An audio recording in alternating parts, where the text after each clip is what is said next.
Bonsoir à tous, bienvenue sur le plateau Equinox Soir, votre décryptage quotidien de l'actualité de lundi à vendredi entre 19h et 21h. Une semaine après la mise en place de la stratégie gouvernementale de riposte contre la propagation de la pandémie de coronavirus au Cameroun, le pays enregistre ce jour son premier décès du Covid-19. Pour le docteur Manaouda Malachi, ministre de la Santé publique, il s'agit du patient 3 venu d'Italie et déjà très touché par la maladie. Un décès qui intervient 24 heures après un autre, survenu cette fois à Douala, dont des membres de la famille avaient rapidement rangé dans le registre des victimes de la terrible pandémie. Bien que le corps ait été porté en terre quelques heures après le décès par un personnel de santé en tenue adéquate, pour le gouvernement, ce n'est que ce jour, 24 mars 2020, que le Cameroun a enregistré son premier décès et suite du Covid-19. Madame, Monsieur, tout à l'heure à 20h, c'est la grande édition d'information qui vous sera présentée une fois de plus par Cédric Nouffelé. Tout de suite après, ce sera le débrief du journal. Et tout de suite, c'est le fait du jour.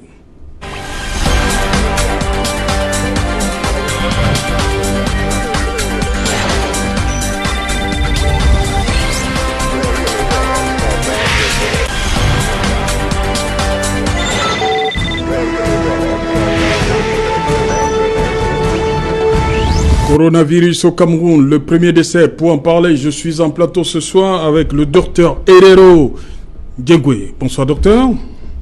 Bonsoir Serge Alain. Bienvenue, j'ai dû vous arracher comme ça.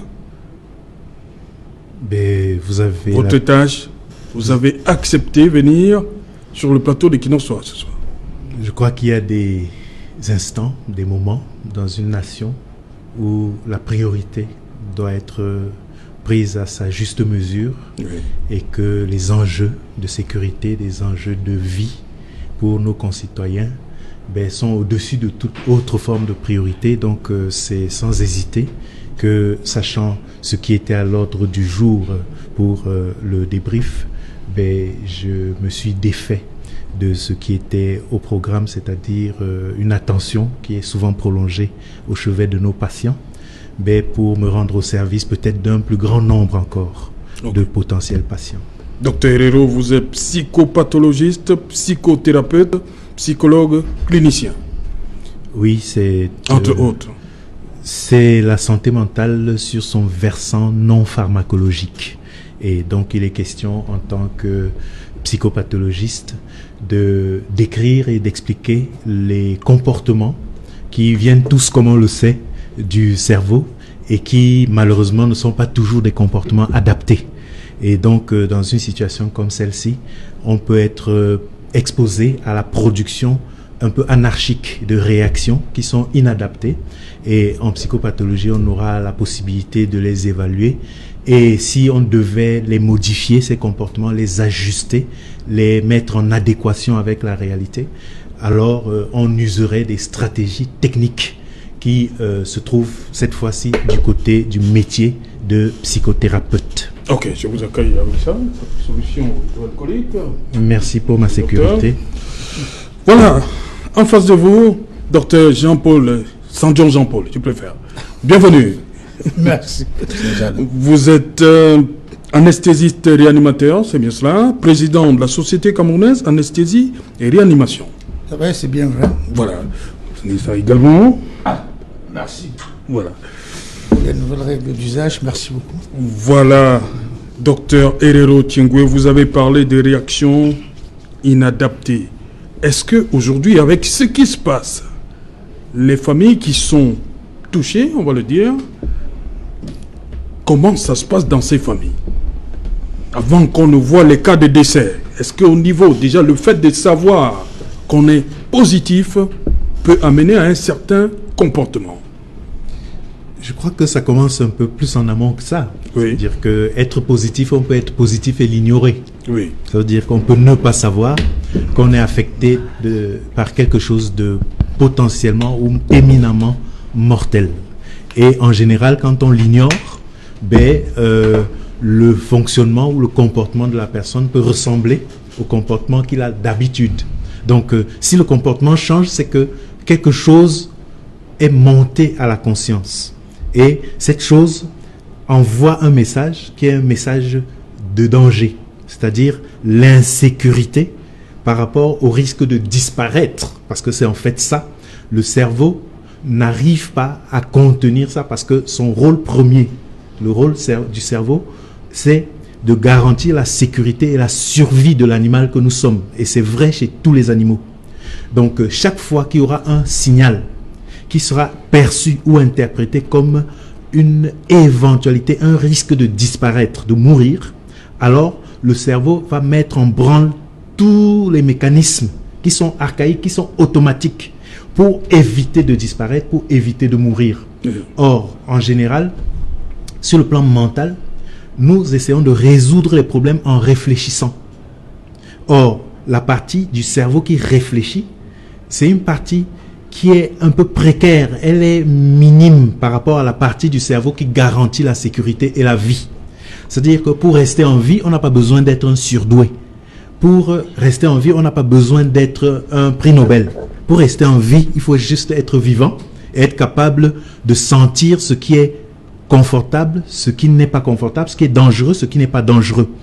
Donc, chaque fois qu'il y a un signal qui envoie la menace du danger, la partie qui réfléchit a tendance à aller en arrière-plan. Et c'est la partie du cerveau qui est en charge de la sécurité qui vient au premier plan. Du coup, cette partie-là, qui ne sait pas faire les grands débats, les grands dialogues, etc., qui perdent du temps, agit et envoie des signaux automatisés. Malheureusement, le danger est relatif, c'est-à-dire il y a des degrés, des niveaux de danger, il y a les grades 1, grade 2, grade 3, n'est-ce pas? Donc pour la sécurité, il faut que j'ai un dispositif qui sache évaluer, qui sache sous-peser, qui m'aide à prendre une décision pour que mon attitude corresponde à la réalité. Malheureusement, quand une information comme celle du Covid, etc., vient, le cerveau perçoit une seule chose. C'est-à-dire que tu es foutu. Et donc, tu es foutu. Il n'y a pas un brin d'espoir qui passe. C'est pas quelque chose de relatif. C'est un absolu. Et quand c'est absolu, il n'y a plus de temps à perdre. On ne réfléchit plus. Donc, c'est la partie archaïque maintenant du cerveau qui va aller malheureusement chercher une stratégie qui n'existe pas, étant donné que le cerveau des animaux fonctionne par acquisition d'expérience et de mémorisation. C'est-à-dire que la solution au problème que je peux avoir aujourd'hui vient des apprentissages que j'ai accumulés, engrangés pendant que j'avançais dans la vie. Si par chance, j'ai été exposé à des situations difficiles, il y a de fortes chances face à un danger aujourd'hui que dans ma mémoire, j'attrape rapidement quelque chose qui va m'aider à y répondre. Or, dans notre mémoire, qui est une mémoire individuelle, mais une mémoire collective aussi, il n'y a pas de précédent, c'est-à-dire qu'il n'y a rien qui ressemble à ça. De telle sorte que, avec une menace, un message comme celui-ci, le cerveau qui s'est déconnecté de la partie qui réfléchit et qui va maintenant dans la partie archaïque du cerveau, le système limbique, le système émotionnel, le cerveau reptilien, chercher une réponse puisque la mémoire se trouve là-bas. Donc le cerveau va à l'intérieur chercher une réponse. Malheureusement, il n'y a pas de précédent. Donc, il n'y a rien de mémorisé pour que le cerveau puisse s'en servir et dire, tiens, voici ce qu'il faut faire. Donc, le cerveau tourne en rond, il tourne en rond, il tourne en rond, d'où des réactions ou des comportements qui sont inadaptés. Ok. Docteur Sandjon Jean-Paul, vous êtes anesthésiste réanimateur. Lorsque vous voyez, c'est très souvent que les patients arrivent dans un état où... vous, en tant que réanimateur, lorsque ces personnes-là ne reviennent pas à la vie, comment vous vous sentez? En fait, nous, c'est vrai que dans ma spécialité, nous ne sommes pas en avant-plan de la gestion des grandes catastrophes comme cette pandémie. Donc, les chiffres sont effarants. Et vraiment, l'augmentation exponentielle du nombre de malades. Dans les unités de soins intensifs, effectivement, mais quand vous regardez partout dans le monde, c'est des malades très graves qui nous arrivent. Des malades qui sont atteints d'affections dont le pronostic vital est plus ou moins engagé. Donc il faut mettre en branle des mesures vraiment extrêmement contraignantes et très fortes pour pouvoir les ramener à une situation acceptable, c'est-à-dire vers la vie. Je veux donc savoir, lorsque vous n'y arrivez pas, vous dites quelque part, vous culpabilisez? Oui, disons qu'on culpabilisait, oui, un peu, parce qu'on a essayé de tout faire, ça n'a pas marché. Nous sommes tous des hommes. Un être vivant, c'est toujours quelque chose de très cher pour tout le monde. Perdre quelqu'un, on perd un peu une partie de soi. Moi, j'estime toujours que notre mission, c'est de sauver des vies, et tant que se peut. Même si la réalité veut autre chose, parce que sur 100 personnes qui n'entrent en rien, dans les meilleurs services du monde, si vous faites un bon score de 25%, vous êtes très bon. Donc il y a quand même 115 qui vont partir. Hein. De votre faute ou pas, il y en a qui partiront. Voilà. Nous allons donc prendre la direction de Bafan, où nous attend le docteur Serge Tchamgoué, un des meilleurs infectiologues. Il est au niveau de la place Bordeaux. Il est au Cameroun en ce moment. Bonsoir, docteur.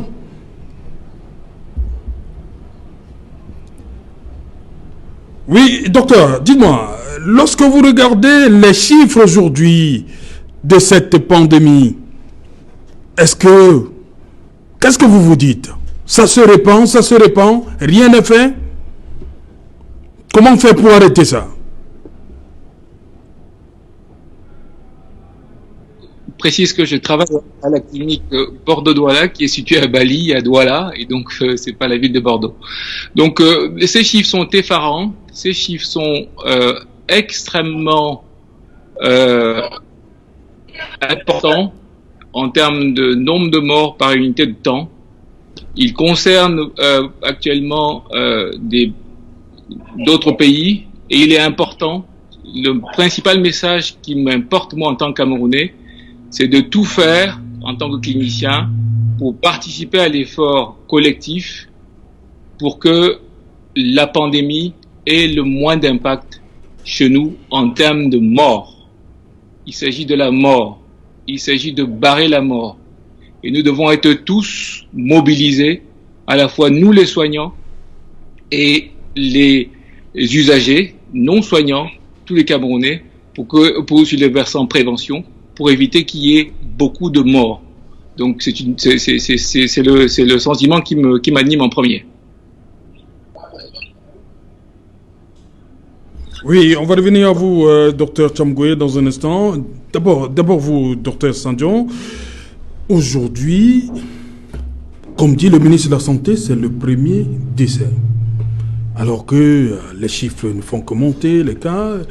Il y a une semaine, il annonçait que les 2 premiers patients étaient sortis de l'isolement et avaient recouvert la vie. Est-ce que c'est positif? On ne va pas dire un seul décès. Contrairement aux autres, on voit ce qui se passe en Italie, en France. Est-ce qu'il y a une lueur d'espoir quand même? En fait, moi je pense qu'il y a un seul décès jusqu'à cette date. Moi je pense que c'est un signal très fort. Oui. Parce que je suis convaincu que les chiffres officiels annoncés ne traduisent pas la réalité sur le terrain. Quand je dis la réalité, parce que jusqu'à aujourd'hui, l'organisation, le plan de riposte de notre pays se confine autour peut-être de Yaoundé avec ses outils de travail. Oui. Nous avons quand même 10 régions pour lesquelles il faut quand même essayer de jeter un coup de voir ce qui se passe. Et maintenant, le littoral ou bien l'ouest à travers Bafoussam est déjà pointé en ligne de régions les plus affectées. Mais sous le prisme de l'AREA, nous, on agit en amont un peu, dans le sens, nous attendons au pire, parce que nous n'avons pas encore atteint l'épicentre de cette pandémie. C'est-à-dire qu'il faut très rapidement mettre sur place une organisation efficace, afin, vraiment, le moment venu dans les 1 mois qui suivent, répondre d'une manière efficace. C'est vrai que, au niveau de cette activité purement clinique et hospitalière, l'offre, vraiment, au jour d'aujourd'hui, il ne faut pas se voiler les yeux, que nous pouvons donner n'est pas suffisamment étoffée pour répondre à la demande. C'est pour ça que nous essayons de travailler Vous, dans le département RIA, est-ce qu'il y a assez d'appareils respiratoires pour pouvoir parer à une éventuelle... Bon, je vais vous donner quand même des valeurs indicatives pour que vous compreniez à notre niveau notre inquiétude. Si on s'en tient à la région du littoral, c'est des Douala seul. Nous avons, avec des collègues, fait l'inventaire local de la réponse des structures susceptibles de donner quand même des soins acceptables pour les malades graves. Je peux vous dire qu'en termes de lits, parce que nous on parle de lits de réa, oui, nous n'avons pas 14 lits capables de répondre à un afflux massif. Et c'est très grave. C'est pour ça que nous, on préfère agir en amont, c'est-à-dire vraiment intervenir dans le circuit du malade, c'est-à-dire l'identification de ceux qui peuvent être soignés, peut-être en isolement, l'identification du cantonnement de certains malades qui peuvent être soignés extra-hospitaliers, et maintenant, se focaliser sur ceux qui ne peuvent être soignés en milieu hospitalier. C'est très important, cette phase de cri.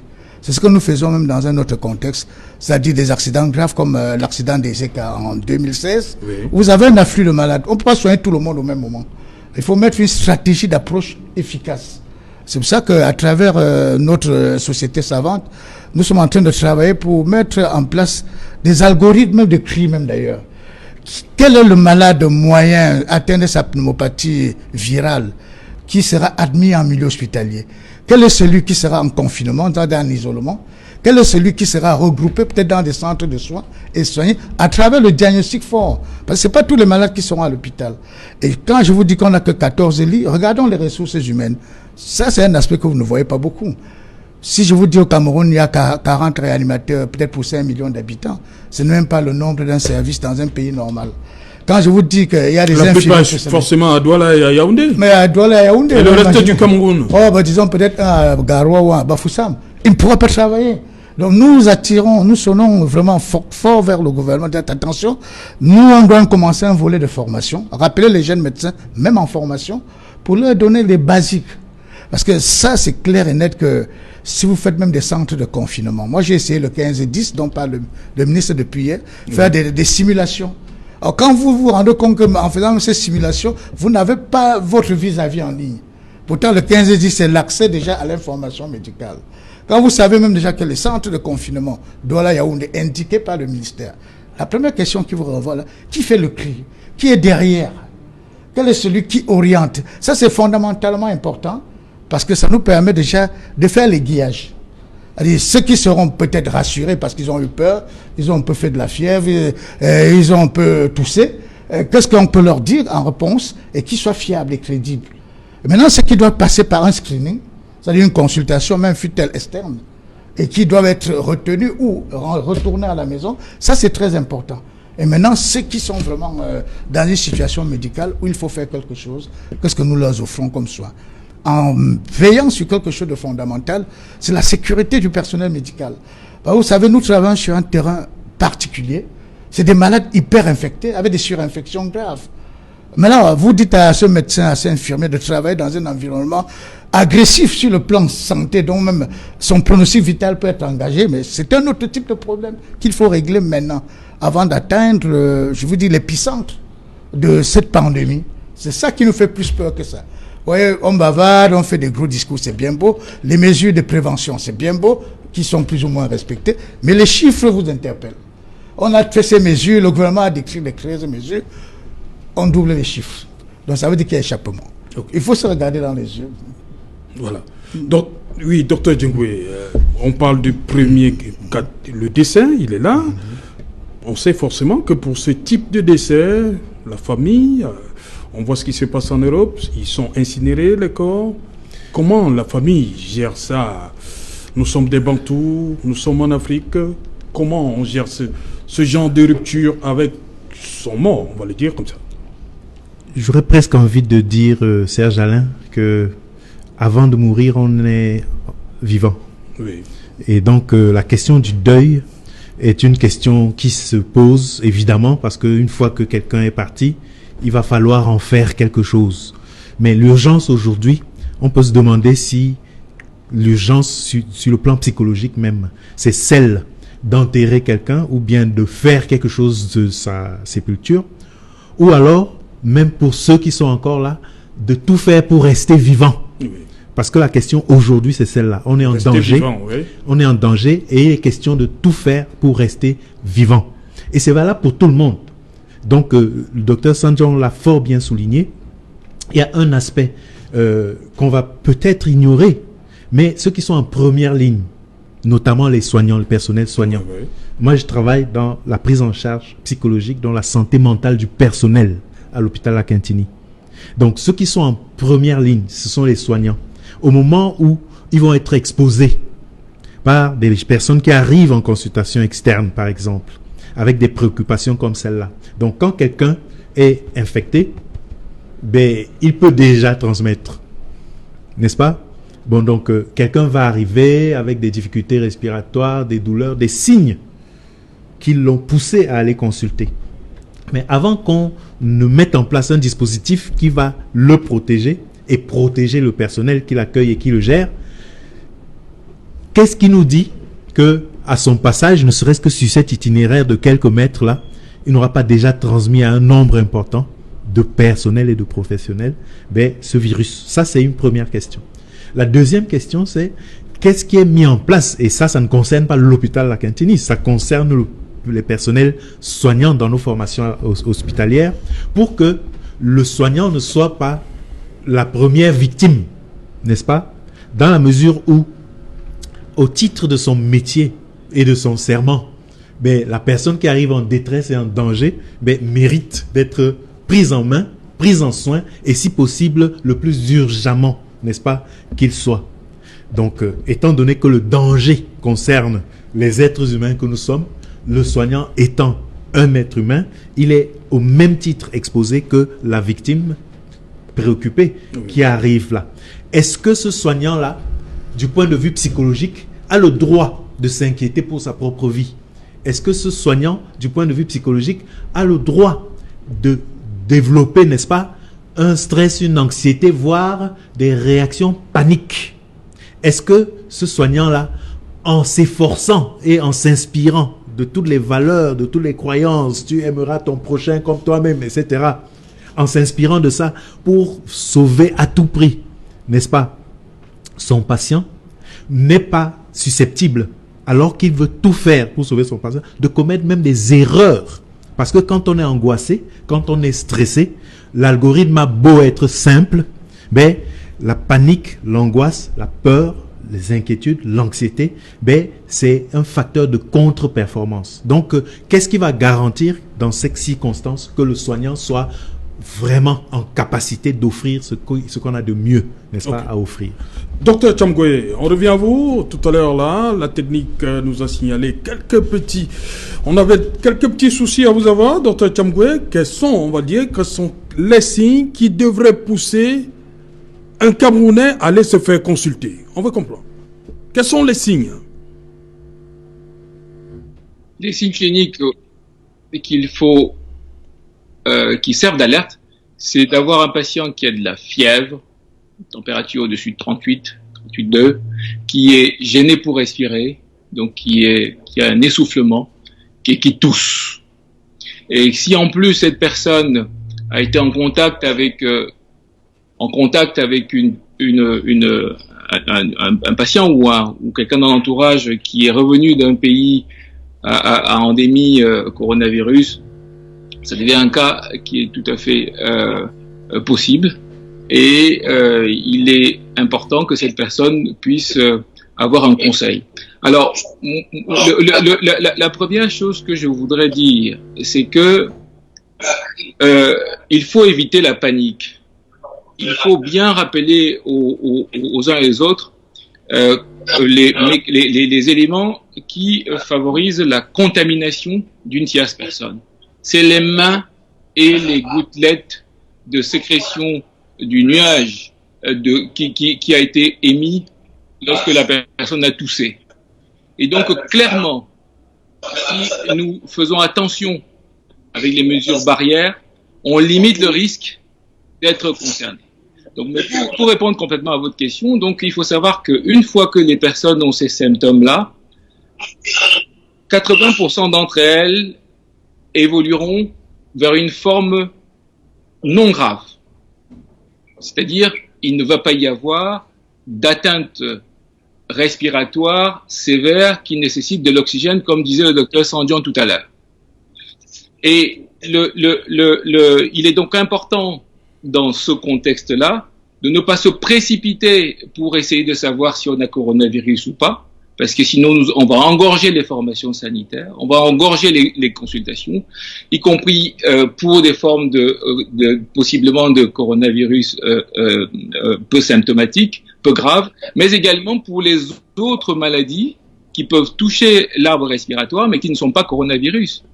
Donc, il est très, très important que nous ne soyons pas, même dans le contexte d'épidémie croissante actuellement, dans une espèce d'anxiété, et j'apprécie bien les explications du psychologue, et de panique qui va finir par créer de l'irrationnel et engorger les consultants ou les téléphones et autres.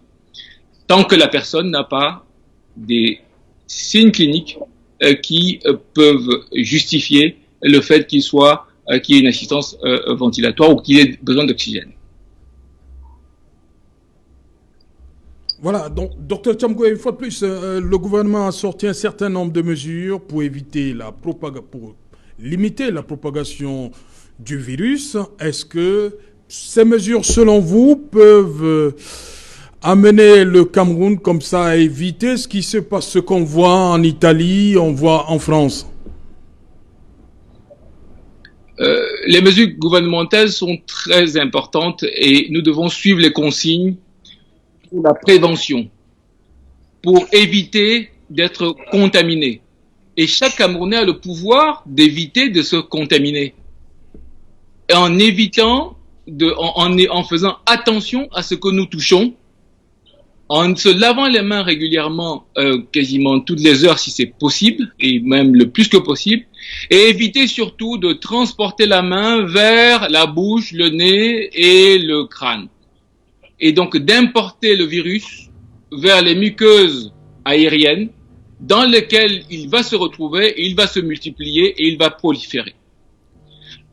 Première mesure, les mains, l'hygiène des mains, éviter d'être contaminé. Chacun d'entre nous doit éviter d'être un relais de la propagation du virus. Et deuxièmement, lorsque quelqu'un tousse auprès de vous, ou même s'il ne tousse pas, respectez la distance d'1 mètre, distanciation sociale. Parce que même si la personne tousse et émet des sécrétions, des gouttelettes de sécrétion dans sa toux, ça va se répandre dans un rayon d'au maximum 50 cm, d'environ 50 cm autour de son nez. Si vous êtes au-delà, vous n'êtes pas concerné. Et ensuite, il y a donc toutes ces mesures nous avons la possibilité, en agissant puissamment, collectivement et en même temps, sur ces mesures de prévention pour éviter la propagation énorme. L'autre élément au plan social, c'est que les Camerounais, chacun d'entre nous doit comprendre qu'on doit restreindre les occasions de diffusion du virus en évitant d'être les réunions habituelles, en évitant de se retrouver à plusieurs, rassemblés quelque part, pour quelque raison que ce soit. Et donc, cette notion de confinement, cette notion de réduction de nos contacts sociaux est indispensable pour pouvoir contribuer à diminuer l'impact de l'épidémie, qui de toute façon chez nous va aussi cogner, hein, il faut pas se leurrer, mais nous devons tous contribuer à diminuer donc l'impact de cette épidémie en termes de morts dans les semaines et mois à venir. Voilà, docteur Sanjon, une 60aine de cas testés positifs, un décès selon le ministre de la Santé. Est-ce que vous pensez comme vos confrères de l'autre côté de la France, de l'Italie, que la meilleure solution, c'est, comme on dit, il faut rester à la maison? C'est possible dans notre contexte pour éviter la propagation? Je vais faire un petit commentaire parce que, me référant à ce qui s'est passé en Italie et en France, vous avez vu qu'en février, on vous donne des chiffres, hein, diagnostiqué 24 malades, disons le 20 février, 2 semaines, vous êtes à 4000 diagnostiqués positifs. Vous allez en France, même chose, l'indiscipline et autres, a fait à ce qu'on a eu un facteur multiplicatif hyper important. Quand on dit dans mon pays, il y a déjà 60. Je veux dire, nous sommes à 60, disons, au jour d'aujourd'hui, 24 mars. Moi, si rien n'est fait fortement, imaginez dans 2-3 semaines. Le ministre l'a si bien dit lui-même. Si nous ne sommes pas vigilants, on dit dans 3-4 semaines, nous passerons à 3000 malades. Donc vous voyez, la courbe va extrêmement vite. Donc ce qui fait que je continue à dire que le gouvernement... D'où le confinement, il faut absolument le confinement. Ça c'est clair. Les mesures prises ont montré un peu leurs limites. Prenons même pas à part les directives du chef de gouvernement. On vous dit, mettez-vous à l'écart. Le marché, vous ne pouvez pas respecter 1 mètre. On dit laver les mains. Trouvez-vous les points d'eau pour laver les mains avec le savon de Marseille? Ça ne se fait pas. On dit éviter des concentrations dans des véhicules. Les taxis, c'est 8 personnes. On vous dit éviter de saluer les gens dans la rue, porter les masques. Vous voyez à peine une personne qui porte le masque. Ça, c'est déjà des facteurs d'échappement, vraiment objectivés par les chiffres qui grimpent. Donc moi, je pense qu'on ne doit pas seulement s'arrêter à ça. Il faut encore aller plus loin. Pour aller plus loin, ça dit qu'il faut durcir les positions. Quand vous voyez d'autres pays comme le Sénégal qui a même mis déjà le couvre-feu. Oui. La Côte d'Ivoire a mis déjà le couvre-feu. Ça veut dire qu'ils se rendent compte que les mesures ne tiennent plus beaucoup. Faut passer à une autre phase. Bon, c'est vrai que le confinement... Ils n'ont pas autant de cas testés positifs comme nous. Hein. Ah, encore qu'il faut les tester. Je vous dis au Cameroun, la faiblesse, c'est qu'il n'y a que le centre Pasteur. Parce que si on vient à Douala, on met des postes, que ce soit en public ou en privé, tester tous les malades, tout ce qui chauffe, je suis sûr que les chiffres ne seront pas ce qu'on nous présente. Ce sera excessivement plus élevé. Donc moi, je dis, en médecin, moi, je fais attention. Et c'est à notre réponse, nous sommes Camerounais, nous sommes aussi là pour pouvoir donner à l'administration, aux gouvernants, aux hommes politiques, vraiment les difficultés qui vont arriver, les difficultés qui sont déjà derrière la porte. Il faut déjà commencer à préparer la réponse, la riposte. C'est ça qui est intéressant. Il ne faut pas attendre le jour où il y aura 200 malades pour dire, attends, docteur, vous aurez dû mettre les respirateurs, vous aurez dû même nous dire où se trouve l'oxygène, parce qu'en fait, même le circuit d'oxygène, personne n'en parle. Qui donne l'oxygène dans notre pays, qui ne donne pas. Tous finissent par des problèmes respiratoires. Qui dit problème respiratoire, dit approvisionnement en oxygène. Et qui dit approvisionnement en oxygène, le matériel pour donner ne serait-ce que l'oxygène. Oui, on ne regarde pas ça froidement, mais tout le monde dit non, on a dit de rester à la maison, confiné. Oui. Le tout pour moi, c'est pas de dire que les enfants n'aillent pas à l'école. Voilà. Si on les met à la maison, ils se retrouvent à 10-15 en train de jouer, courir par-ci, par-là. Les enfants sont à la maison, mais les parents, eux, ils sortent. Les parents, eux, ils sortent, ils ramènent. Vous voyez, il y a des limites. On veut proposer, mais on se rend compte rapidement que ces mesures sont dépassées. C'est-à-dire la réalité vous offre une autre vision. Oui, il faut en tenir compte. Le virus, lui, il ne dort pas. Moi, ça me fait souvent rigoler. Excusez-moi d'être un peu violent. On dit seulement de fermer les bars à 18h. Donc, dans la journée, le virus dort et se réveille à 18h. Moi, je ne sais pas. C'est-à-dire qu'il faut aller encore plus fort. L'État a pour mission de nous protéger. Ils essaient de faire, mais ils doivent s'adapter à l'évolution des comportements. Ouais. C'est ça qui a fait la force peut-être de la Corée, la force de la Chine. Ouais. Ils se sont adaptés à l'évolution des comportements et aux chiffres obtenus. 5e jour Wuhan, sans cas. Hein. Sans cas. Voilà, sur cette situation, docteur Tiengue, est-ce que le civisme ne pose pas problème? Le gouvernement a mis sur pied 13 mesures, mais on a comme l'impression, comme on le disait sur ce plateau hier, que les Camerounais ne semblent pas avoir pris véritablement la mesure de la chose. Mais je crois que... Beaucoup préconisent même le confinement total, avec la présence même de l'armée. Hein. Quand on donne à choisir entre deux options, une qui est agréable et l'autre qui est désagréable au cerveau, cette possibilité, c'est toujours l'option la moins désagréable qui sera choisie. Oui. Donc, si le confinement, si le cantonnement, si toutes ces restrictions-là sont vécues comme des choses désagréables, difficiles, ben, de manière naturelle, le cerveau y résiste. De telle sorte que si on veut que sur le terrain, ce soit ça qui triomphe, il faut qu'il y ait un rapport de force suffisant pour que cette contrainte-là s'impose, non pas parce que les gens se les imposent volontairement à eux-mêmes, mais parce qu'ils n'ont pas le choix.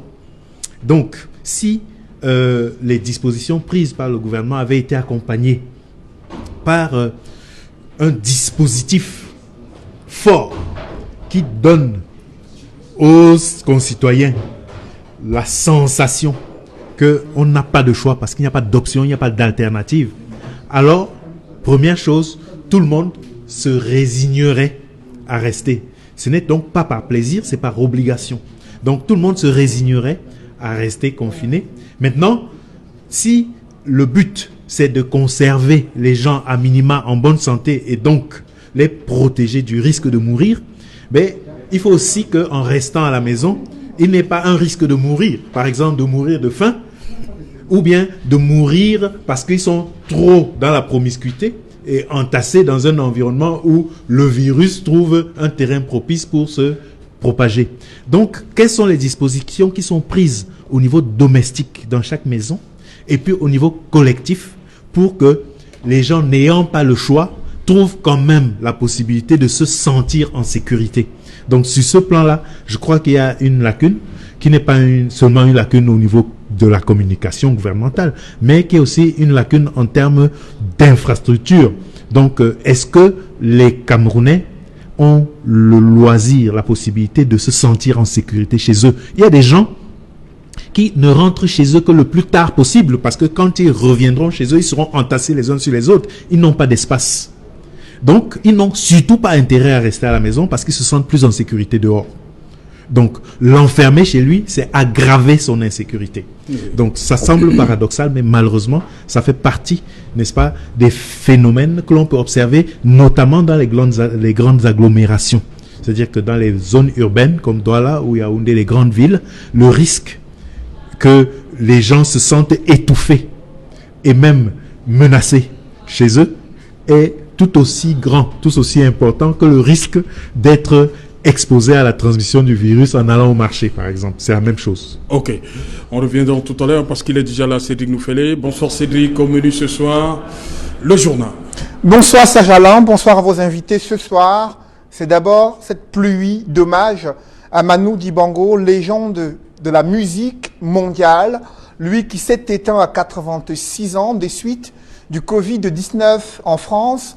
Vous verrez dans ce journal comment des chefs d'État africains et de gouvernement saluent un artiste de renommée internationale, saxophoniste qui a bercé leur enfance et qui a bercé des générations de mélomanes à travers le monde. Vous les écouterez en ouverture du journal de 20h. Nous parlerons de l'ordre des médecins qui sort de sa réserve pour évoquer le fait que le ministre de la Santé publique est seul dans cette bataille contre le coronavirus. Ils ont du mal, les médecins, à voir une mobilisation, une synergie gouvernementale dans la stratégie de riposte contre la pandémie du coronavirus au Cameroun, une pandémie qui vient de faire un mort officiellement. Nous ferons le point dans le journal de 20h. Et comment d'autres pays africains s'organisent face à une telle pandémie? Le Tchad, pays voisin, a d'ores et déjà fermé tous les espaces marchands dans les principales villes de ce pays voisin. Au Sénégal, le président sénégalais Macky Sall s'exprime au moins pour la deuxième fois, décrétant l'état d'urgence au Sénégal. Et il y a le président ivoirien Alassane Dramane Ouattara, lui aussi, qui a pris d'autres mesures plus drastiques afin d'aller en guerre et limiter les risques de propagation de la pandémie de coronavirus. Nous l'évoquerons dans le journal de 20h. Et ce soir, c'est une conférence conjointe, ministre de la Communication, ministre de la Santé publique, pour décliner les axes de la stratégie de communication et de riposte gouvernementale contre la pandémie avec des innovations annoncées. Nous ferons le point au cœur de ce journal. Serge Alain. Voilà, madame, monsieur, fin de cette première partie Equinox Soir. On se retrouve après le journal de 20h de Cédric. Pour Equinox Soir, deuxième partie, ce sera le temps du débrief. Nous serons toujours en compagnie de nos trois invités, madame, monsieur. Place tout de suite donc aux 20h de Cédric Noufélé.